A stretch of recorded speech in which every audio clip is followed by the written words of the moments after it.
Assalamualaikum warahmatullahi wabarakatuh. Anandaku soleh-soleha, berjumpa lagi dengan Ibu untuk bersama-sama belajar bahasa Indonesia.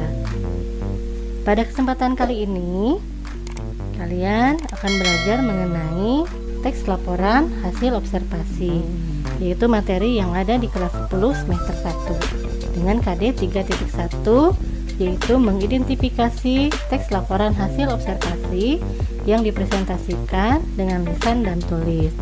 Adapun tujuan pembelajarannya yaitu setelah menyimak teks LHO, peserta didik dapat mengidentifikasi isi pokok hal-hal yang dilaporkan dalam teks laporan hasil observasi dengan benar. Oke, kita lanjut. Kalian sudah siap kan untuk belajar? Mari kita mulai. Yang pertama, pengertian teks LHO. Apa itu teks LHO? Teks LHO atau laporan hasil observasi adalah sebuah teks yang berisi penjabaran umum mengenai sesuatu yang didasarkan pada hasil observasi atau pengamatan, yang tujuannya untuk menambah wawasan pembaca. Ibu yakin kalian pasti pernah melakukan sebuah pengamatan, kan? Nah, ketika kalian melakukan pengamatan dan melaporkannya, maka itu disebut teks laporan hasil observasi. Oke, kita lanjut lagi. Yang kedua yaitu ciri teks laporan hasil observasi. Apa itu ciri teks LHO? Yang pertama, merupakan bersifat objektif. Objektif yaitu memberikan keterangan sesuai dengan keadaan yang sebenarnya tanpa dipengaruhi oleh pendapat atau pandangan pribadi. Yang kedua, ditulis secara lengkap sesuai dengan sistematika atau struktur teks LHO. Yang ketiga, ditulis berdasarkan fakta atau data atau bukti yang ditemukan pada saat pengamatan. Dan yang keempat, tidak mengandung hal-hal yang bersifat menyimpang, dugaan-dugaan yang tidak tepat atau keberpihakan terhadap sesuatu. Karena teks LHO merupakan teks yang bersifat non-fiksi atau ilmiah. Ya, jadi tidak ada dugaan ataupun keberpihakan terhadap sesuatu ataupun hal-hal yang menyimpang. Ya, sekarang kita lanjutkan dengan contoh teks LHO. Di sini ada contoh teks laporan hasil observasi yang berjudul wayang. Silahkan disimak baik-baik ya. Wayang adalah seni pertunjukan yang telah ditetapkan sebagai warisan budaya asli Indonesia. UNESCO, lembaga yang mengurusi kebudayaan dari PBB, pada 7 November 2003 menetapkan wayang sebagai pertunjukan bayangan boneka tersohor berasal dari Indonesia. Wayang merupakan warisan mahakarya dunia yang tidak ternilai dalam seni bertutur atau masterpiece of the oral and intangible heritage of humanity. Para wali songo penyebar agama Islam di Jawa sudah membagi wayang menjadi 3. Wayang kulit di timur, wayang wong atau wayang orang di Jawa Tengah, dan wayang golek atau wayang boneka di Jawa Barat. Penjenisan tersebut disesuaikan dengan penggunaan bahan wayang. Wayang kulit dibuat dari kulit hewan ternak, misalnya kulit kerbau, sapi, atau kambing. Wayang wong berarti wayang yang ditampilkan atau diperankan oleh orang. Wayang golek adalah wayang yang menggunakan boneka kayu sebagai pemeran tokoh. Selanjutnya, untuk mempertahankan budaya wayang agar tetap dicintai, seniman mengembangkan wayang dengan bahan-bahan lain, antara lain wayang suket dan wayang motekar. Wayang kulit dilihat dari umur dan gaya pertunjukannya pun dibagi lagi menjadi bermacam jenis. Jenis yang paling terkenal karena diperkirakan memiliki umur paling tua adalah wayang purwa. Purwa berasal dari bahasa Jawa yang berarti awal. Wayang ini terbuat dari kulit kerbau yang ditata dan diberi warna sesuai kaidah pulasan wayang pendalangan, serta diberi tangkai dari bahan tanduk kerbau bule yang dioles sedemikian rupa dengan nama cempurit yang terdiri atas tuding dan gapit. Wayang wong, bahasa Jawa yang berarti orang, adalah salah satu pertunjukan wayang yang diperankan langsung oleh orang. Wayang wong yang dikenal di suku Banjar adalah wayang gung, sedangkan yang dikenal di suku Jawa adalah wayang topeng. Wayang topeng dimainkan oleh orang yang menggunakan topeng. Wayang tersebut dimainkan dengan iringan gamelan dan tari-tarian. Perkembangan wayang orang pun saat ini beragam. Tidak hanya digunakan dalam acara ritual, tetapi juga digunakan dalam acara yang bersifat menghibur. Selanjutnya, jenis wayang yang lain adalah wayang golek yang mempertunjukkan boneka kayu.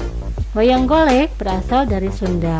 Selain wayang golek Sunda, wayang yang terbuat dari kayu adalah wayang menak, atau sering juga disebut wayang golek menak karena cirinya mirip dengan wayang golek. Wayang tersebut kali pertama dikenalkan di Kudus. Selain golek, wayang yang berbahan dasar kayu adalah wayang klitik. Wayang klitik berbeda dengan golek. Wayang tersebut berbentuk pipi seperti wayang kulit. Akan tetapi, seperti yang diangkat adalah cerita Panji dan Dharma Wulan. Wayang lain yang terbuat dari kayu adalah wayang papak atau cepak, wayang timplong, wayang potehi, wayang golek teksno, dan wayang ajen. Perkembangan terbaru dunia pewayangan menghasilkan kreasi berupa wayang suket. Jenis wayang ini disebut suket karena wayang yang digunakan terbuat dari rumput yang dibentuk menyerupai wayang kulit. Wayang suket merupakan tiruan dari berbagai figur wayang kulit yang terbuat dari rumput, atau dalam bahasa Jawa suket. Wayang suket biasanya dibuat sebagai alat permainan atau penyampaian cerita pewayangan kepada anak-anak di desa-desa Jawa. Dalam versi lebih modern, terdapat wayang motekat atau wayang plastik berwarna. Wayang motekat adalah sejenis pertunjukan teater bayang-bayang atau serupa wayang kulit. Namun, jika wayang kulit memiliki bayangan yang berwarna hitam saja, wayang motekat menggunakan teknik terbaru hingga bayang-bayangnya bisa tampil dengan warna-warni penuh. Wayang tersebut menggunakan bahan plastik berwarna, sistem pencahayaan teater modern, dan layar khusus. Semua jenis wayang di atas merupakan wujud ekspresi kebudayaan yang dapat dimanfaatkan dalam berbagai kehidupan, antara lain sebagai media pendidikan, media informasi, dan media hiburan. Wayang bermanfaat sebagai media pendidikan karena isinya banyak memberikan ajaran kehidupan kepada manusia. Pada era modern ini, wayang juga banyak digunakan sebagai media informasi. Ini antara lain dapat kita lihat pada pagelaran wayang yang disisipi informasi tentang program pembangunan seperti keluarga berencana, pemilihan umum, dan sebagainya. Yang terakhir, meski semakin jarang, wayang masih tetap menjadi media hiburan. Nah, itu merupakan contoh teks laporan hasil observasi. Mengapa teks wayang masuk ke dalam teks laporan observasi? Karena teks tersebut ditulis berdasarkan hasil pengamatan atau observasi. Karena ditulis berdasarkan hasil observasi, isinya tentu saja objektif, berdasar pada kenyataan dan objek yang dilaporkan, yaitu wayang yang dituliskan secara detail. Adapun fungsi teks laporan hasil observasi yaitu dimaksudkan untuk memberitahukan atau menjelaskan kegiatan pengamatan yang dilakukan. Hasil observasi terhadap suatu objek dapat berfungsi untuk memberitahukan kepada pihak berwenang atau terkait suatu informasi. Selanjutnya, informasi tersebut dapat dijadikan sebagai dasar penyusunan kebijakan. Selain itu, banyak teks laporan hasil observasi yang dapat dijadikan bahan informasi untuk berbagai kepentingan. Teks laporan hasil observasi secara umum juga berfungsi sebagai alat pendokumentasian suatu objek atau suatu kegiatan. Nah, itu merupakan fungsi teks LHO. Lalu, bagaimana caranya kalian menemukan ide pokok dari teks laporan hasil observasi? Ingat, untuk menemukan ide pokok yang pertama, langkah yang kalian lakukan adalah membaca teks dengan saksama. Yang kedua, memahami isi setiap paragraf. Ingat, setiap paragraf pasti memiliki satu gagasan pokok atau satu ide pokok. Nah, untuk mencari ide pokok, kalian harus mencari kalimat utama dalam paragraf tersebut. Jenis-jenis paragraf berdasarkan letak kalimat utamanya dalam paragraf. Ada yang namanya paragraf deduktif, yaitu jika kalimat utamanya atau kalimat umumnya ada di awal paragraf. Yang kedua, paragraf induktif, atau kalimat utama atau kalimat umumnya ada di akhir paragraf. Yang ketiga, paragraf ineratif, yaitu kalimat utama atau kalimat umumnya ada di tengah paragraf. Dan yang keempat adalah paragraf campuran, yaitu kalimat utama atau kalimat yang umumnya berada di awal dan akhir paragraf. Ingat, sebuah paragraf terdiri atas beberapa kalimat. Ada kalimat utama dan ada kalimat penjelas. Nah, kalian bisa melihat di mana kalimat utama dari paragraf tersebut, ya, dan temukanlah ide pokok dari paragrafnya. Contoh, ini adalah paragraf yang ada di dalam teks wayang. Paragraf pertama. Wayang adalah seni pertunjukan yang telah ditetapkan sebagai warisan budaya asli Indonesia.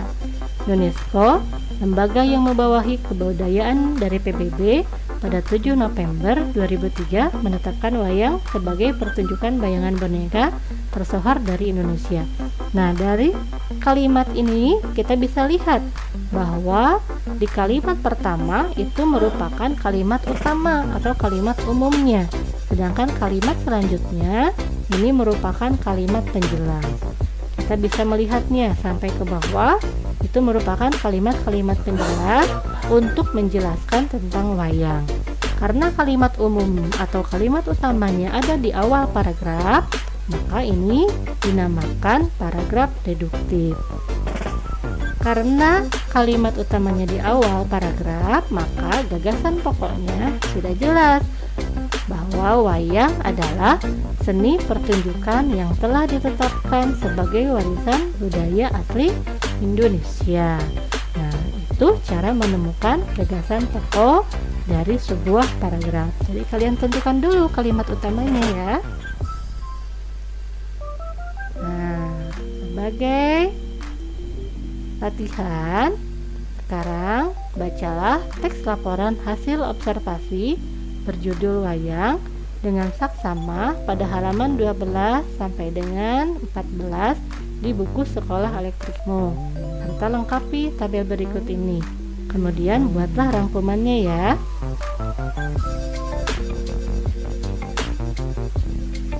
Nah, itulah anak-anakku yang hebat, soleh-soleha pada pembelajaran kali ini. Mudah-mudahan bermanfaat dan kalian bisa mengerjakannya dengan baik. Terima kasih.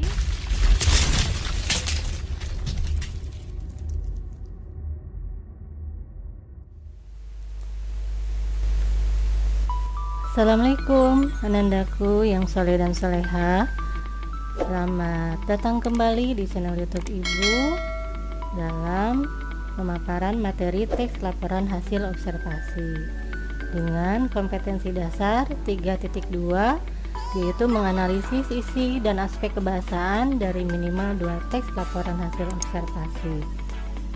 Adapun tujuan pembelajarannya, yang pertama, kalian diharapkan dapat menganalisis isi, struktur, dan ciri kebahasaan teks laporan hasil observasi dengan baik. Yang kedua, tujuan pembelajarannya, kalian diharapkan dapat menganalisis kesalahan berbahasa dalam teks laporan hasil observasi dengan baik. Nah, kita mulai pembelajaran pada kesempatan kali ini. Yang pertama, struktur teks laporan hasil observasi. Struktur teks laporan hasil observasi itu ada 3, yaitu pertama pernyataan umum, kedua deskripsi bagian, ketiga deskripsi manfaat. Dalam pernyataan umum itu biasanya berupa pembuka atau pengantar, ada di awal-awal paragraf yang berisi hal-hal yang bersifat umum, artinya membutuhkan penjelasan-penjelasan yang lebih detail di paragraf-paragraf berikutnya. Kemudian yang ketiga, di dalam pernyataan umum berisi kalimat definisi. Dan selain kalimat definisi juga berisi pengklasifikasian atau penggolongan. Selanjutnya di dalam deskripsi bagian itu berisi penjelasan detail atau rinci mengenai objek yang diklasifikasikan di dalam pernyataan umum. Di dalam deskripsi bagian juga memuat kalimat deskripsi.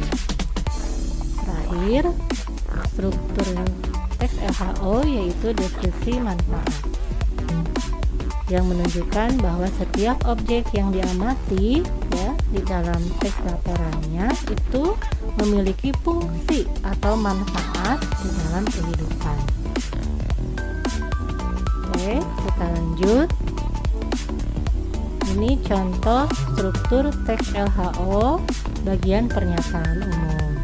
Kalian lihat bahwa di dalam pernyataan umum teks wayang adalah seni pertunjukan yang telah ditetapkan sebagai warisan budaya asli Indonesia. Ini merupakan kalimat definisi. Dan selain kalimat definisi juga di dalam pernyataan umum memuat pengklasifikasian. Misalnya ini, para wali songo penyebar agama Islam di Jawa sudah membagi wayang menjadi 3. Nah, ini pengklasifikasian atau penggolongan. Wayang kulit di timur, wayang wong atau wayang orang di Jawa Tengah, dan wayang golek atau wayang boneka di Jawa Barat. Ini merupakan penggolongan atau pengklasifikasian dari wayang. Ya, masuk ke dalam pernyataan umum. Ya, Ibu akan jelaskan bahwa di dalam pernyataan umum itu berisi kalimat definisi. Kalimat definisi adalah kalimat yang menjelaskan pengertian suatu istilah atau benda. Biasanya menggunakan konjungsi adalah, ialah, yaitu, yakni, dan merupakan. Nah, untuk membuktikan kalimat definisinya benar atau tidak, gunakan rumus Y adalah X. Jika Y adalah X, maka X disebut Y. Jika keduanya sama dan logis, maka kalimat definisinya dapat diterima dan benar. Contohnya ini, kalimat definisi itu kita asumsikan Y adalah kalimat yang menjelaskan pengertian suatu istilah atau benda, kita asumsikan sebagai X. Y adalah X. Maka kalimat yang menjelaskan pengertian suatu istilah atau benda disebut kalimat definisi. X sama dengan Y. Nah, ini karena berterima, maka kalimat definisinya benar. Bagaimana kalau kalimat definisinya yang salah? Nah, ini contohnya. Paus adalah hewan mamalia laut yang istimewa. Y sama dengan X. Y adalah X. Ketika kita balikan, hewan mamalia laut yang istimewa disebut paus. Nah, ini tidak berterima karena tidak jelas apakah hewan mamalia laut yang istimewa itu memang benar-benar paus ataukah ada hewan mamalia laut yang lainnya. Jadi ini kalimat definisinya kurang tepat. Selain kalimat definisi, di dalam pernyataan umum juga ada pengklasifikasian atau penggolongan. Pengklasifikasian sebuah objek yang baik itu harus memenuhi 3 syarat. Yang pertama, menyampaikan objek yang dilaporkan. Yang kedua, dasar pengklasifikasian itu harus ada. Dan yang ketiga, ada jumlah pengklasifikasiannya atau jumlah anggotanya. Lihat contoh berikut ini. Berdasarkan ada atau tidak giginya, paus terbagi menjadi 2 kategori, yaitu paus bergigi dan balin atau paus yang tidak bergigi. Di sini bisa kita melihat bahwa objek yang dilaporkan adalah paus, kemudian dasar pengklasifikasiannya yaitu ada atau tidak adanya gigi, selanjutnya jumlahnya itu ada 2. Itu itu merupakan 3 syarat pengklasifikasian di dalam struktur pernyataan umum teks LHO. Selanjutnya, contoh struktur teks LHO deskripsi bagian. Nah, di dalam deskripsi bagian yang baik itu harus disajikan mengikuti urutan dalam pengklasifikasian. Kalau misalnya di dalam pernyataan umumnya pengklasifikasiannya A, B, C, dan D, maka deskripsi bagian yang pertama dijelaskan yaitu bagian A, kemudian B, C, dan terakhir D. Tidak bisa misalnya D, C, B, A, jadi tidak berurutan, itu kurang baik ya. Jadi harus mengikuti urutan di dalam pengklasifikasiannya. Nah, selanjutnya dalam deskripsi bagian biasanya berisi kalimat deskripsi. Kalimat deskripsi adalah kalimat yang menggambarkan sifat-sifat atau ciri khusus dari suatu benda yang bisa ditangkap oleh panca indera, sehingga pembaca ikut membayangkan apa yang sedang dideskripsikan. Contohnya ini, nah ini wayang kulit, ini salah satu pengklasifikasian atau penggolongan dari teks wayang yang disampaikan di dalam pernyataan umum. Yang pertama kali disampaikan wayang kulit, kemudian yang kedua wayang wong, ya, termasuk deskripsi tentang salah satu jenis wayang. Kita bisa melihatnya berkaitan dengan kalimat deskripsi. Nah, ini wayang ini terbuat dari kulit kerbau yang ditata dan diberi warna sesuai kaidah kulasan wayang pendalangan. Diberi tangkai dari bahan tanduk kerbau bole yang diolah sedemikian rupa. Nah, ini merupakan kalimat deskripsi, yaitu kalimat yang menggambarkan ciri-ciri khusus dari wayang tersebut. Nah, itu contoh deskripsi bagian. Selanjutnya, contoh struktur teks LHO deskripsi manfaat. Dari awal juga kita bisa langsung melihatnya bahwa di sini nih kata-kata dimanfaatkan, ya. Semua jenis wayang di atas merupakan wujud ekspresi kebudayaan yang dapat dimanfaatkan dalam berbagai kehidupan, antara lain sebagai media pendidikan, media informasi, dan media hiburan. Nah, di sini kita bisa melihat bahwa betul-betul ada manfaat dari objek yang dilaporkan di dalam teks LHO-nya, ya, manfaat dari wayang. Nah, demikian anak-anakku sekalian materi pada kesempatan kali ini untuk mengukur pemahaman kalian berkaitan dengan materi struktur teks LHO. Maka kerjakan sama-sama berikut ini ya. Yang pertama, bacalah teks laporan hasil observasi yang berjudul Mengenal Suku Baduy yang ada di halaman 23 di buku Sekolah Elektrikmu. Kemudian jawablah pertanyaan berikut ini. A. Apakah dalam teks laporan hasil observasi mengenal suku Baduy memiliki struktur yang lengkap?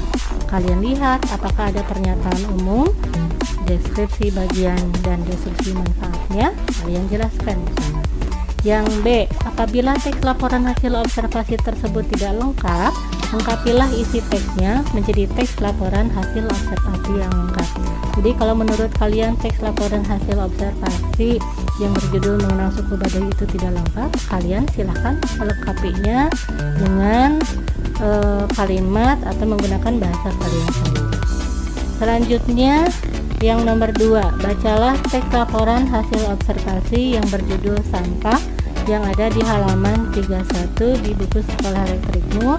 Kemudian jawablah pertanyaan berikut ini.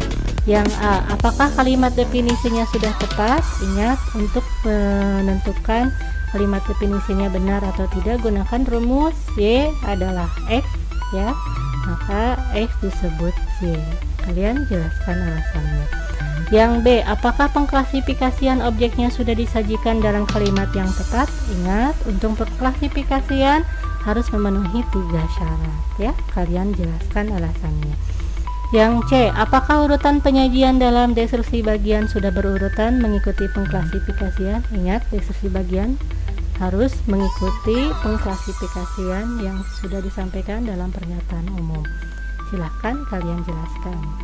Selanjutnya yang D. Apakah dalam teks laporan tersebut terdapat deskripsi manfaat? Ingat, lihat ya deskripsi manfaatnya apakah ada di bagian akhir, kemudian jelaskan.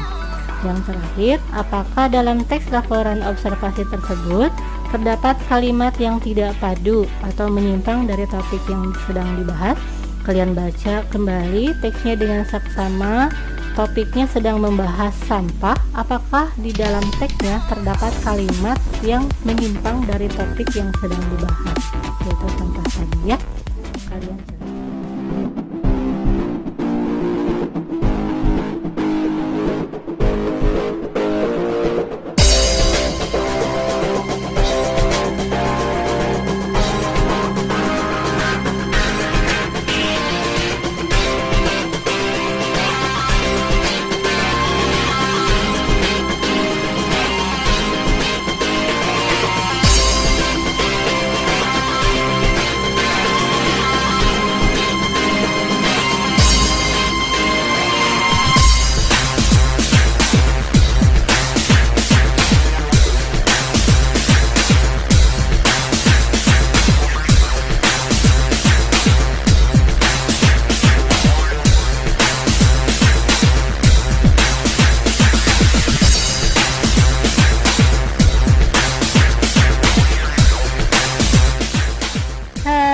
Assalamualaikum anandaku yang soleh dan soleha.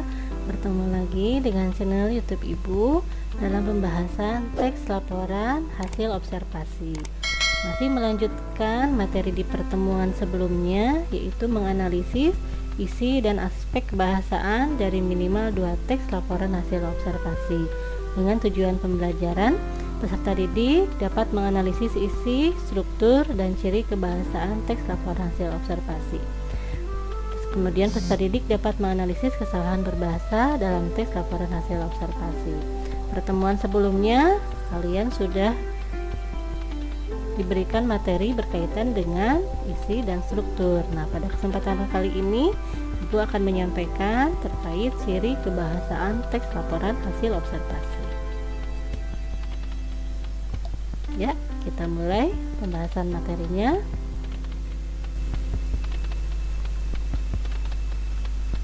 Kaitan dengan kaidah kebahasaan teks laporan hasil observasi itu ada 4. Yang pertama, kata serta perasa perba dan nomina. Yang kedua, afiksasi. Yang ketiga, kalimat definisi dan kalimat deskripsi. Dan yang keempat, kalimat simpleks dan kalimat kompleks. Kita mulai dari pembahasan yang pertama, yaitu terkait kata serta perasa perba dan nomina. Kata adalah morfem atau kombinasi morfem yang oleh bahasawan dianggap sebagai satuan bahasa terkecil yang dapat diujarkan sebagai bentuk yang bebas. Contoh, wayang, makan, pejuang, cantik, bermain, dan lain-lain. Ada beberapa jenis kata, diantaranya yaitu perba atau kata kerja dan nomina atau kata benda. Perba atau kata kerja adalah kata yang menggambarkan aksi, perbuatan, atau tindakan. Ciri kata kerja yang pertama bisa ditambah pasangan waktu sedang, akan, serta telah. Contoh, akan makan, sedang belajar, telah pulang. Nah, kata makan, belajar, pulang itu merupakan kata kerja. Kedua, bisa dilanggar menggunakan kata tidak. Contoh, tidak makan, tidak pergi. Nah, kata makan, kata pergi merupakan kata kerja. Ketiga, bisa disatukan menggunakan kata dengan plus kata sifat. Contoh, makan dengan lambat. Nah, makan itu adalah kata kerja, kemudian lambat itu kata sifat. Selanjutnya yang keempat, biasanya dibentuk dengan imbuhan me, nasal, di, ber, ter, dikan, beran, beri. Ya. Selanjutnya nomina. Kata benda adalah jenis kata yang mengarah pada segala hal yang dibendakan. Ciri-ciri kata benda, pertama, bisa diperluas dengan menambahkan yang plus kata sifat. Contoh, motor yang bagus. Nah, kata motor merupakan kata benda atau nomina. Bagus itu adalah kata sifat. Kedua, bisa dilanggar menggunakan kata bukan. Contoh, bukan manusia. Nah, manusia itu adalah kata benda atau nomina. Ketiga, pada kalimat dapat berkedudukan subjek dan objek. Contoh, Adelia membeli motor baru. Nah, Adelia itu kata benda, ya. Membeli itu kata kerja. Biasanya kalau kata kerja memang fungsinya sebagai predikat. Motor itu adalah objek dan kata benda. Selanjutnya yang keempat, biasanya dibentuk dengan imbuhan pe, pean, an, dan kean. Ya. Selanjutnya prasa. Prasa adalah gabungan dari dua kata atau lebih atau kelompok kata. Ya, jadi dua kata, bukan hanya satu kata. Dua kata atau lebih atau kelompok kata non predikatif yang hanya menduduki satu fungsi. Contoh kalimat ini ya, Salwa sedang membaca buku. Nah, ini kalimat ini ada 1, 2, 3, 4 kata. Yang dinamakan prasa itu gabungan dua kata. Salwa itu subjek, sedang membaca predikat, buku objek. Nah, karena di sini gabungan dua kata itu hanya satu, sedang membaca, maka ini adalah prasa. Karena yang lain hanya satu kata, ya. Kita lanjutkan. Prase perba adalah gabungan dua kata atau lebih yang di dalamnya terdapat kata kerja. Ingat, perba, ya, kata kerja. Contoh sedang menonton. Menonton itu adalah kata kerja, sehingga ini dinamakan prase perba. Yang terakhir, prase nomina adalah gabungan dua kata atau lebih yang di dalamnya terdapat kata benda. Contoh rumah mungil. Nah, kata rumah merupakan kata benda, sehingga disebut prasa nomina. Wayang kulit juga merupakan prasa nomina. Ya, kita lanjut ke pembahasan berikutnya berkaitan dengan afiksasi. Afiksasi adalah proses pengimbuhan. Afiksasi berasal dari kata afiks yang artinya imbuhan. Ada 4 jenis imbuhan, yaitu awalan yang disebut prefiks. Contoh berlari, dari kata dasar lari tambah imbuhan ber. Ber itu adalah awalan. Sisipan atau infiks, contoh telunjuk, dari kata dasar tunjuk tambah imbuhan ya. Jadi disisipkan di sini nih, di tengah. Selanjutnya akhiran atau sufiks, contoh minuman, dari kata dasar minum ditambah imbuhan an itu merupakan akhiran. Dan gabungan atau konfiks, contoh pemakaman, kata dasarnya makam, diberikan imbuhan pean. Selanjutnya, suatu kata yang melalui afiksasi bisa saja berubah jenis katanya. Sebagai contoh, perba atau kata kerja memakan akan berubah jenis katanya hanya dengan menambah atau mengubah imbuhan lain, seperti pe atau an menjadi pemakan atau makanan, yang termasuk ke dalam jenis kata benda atau nomina. Jadi melalui proses afiksasi, ya, sebuah kata bisa berubah jenis katanya, bisa perba menjadi nomina ataupun sebaliknya. Kita lanjut ke pembahasan berikutnya, kaidah kebahasaan teks laporan hasil observasi yang ketiga, yaitu kalimat definisi dan kalimat deskripsi. Di pertemuan sebelumnya sudah dibahas bahwa kalimat definisi adalah kalimat yang menjelaskan pengertian suatu istilah atau benda. Biasanya menggunakan konjungsi adalah, ialah, yaitu, yakni, dan merupakan. Contohnya, wayang golek adalah wayang yang menggunakan boneka kayu sebagai pemeran tokoh. Selanjutnya, kalimat deskripsi adalah kalimat yang menggambarkan sifat-sifat atau ciri khusus dari suatu benda yang bisa ditangkap oleh panca indera, sehingga pembaca ikut membayangkan apa yang sedang dideskripsikan. Contoh, wayang ini terbuat dari kulit kerbau yang ditata. Nah, ini merupakan pendeskripsian, ya, dan diberi warna sesuai kaidah pulasan wayang, pedalangan, diberi tangkai dari bahan tanduk kerbau bule. Karena ini merupakan gambaran ciri khusus dari wayang, ya, maka ini disebut kalimat deskripsi. Kita lanjut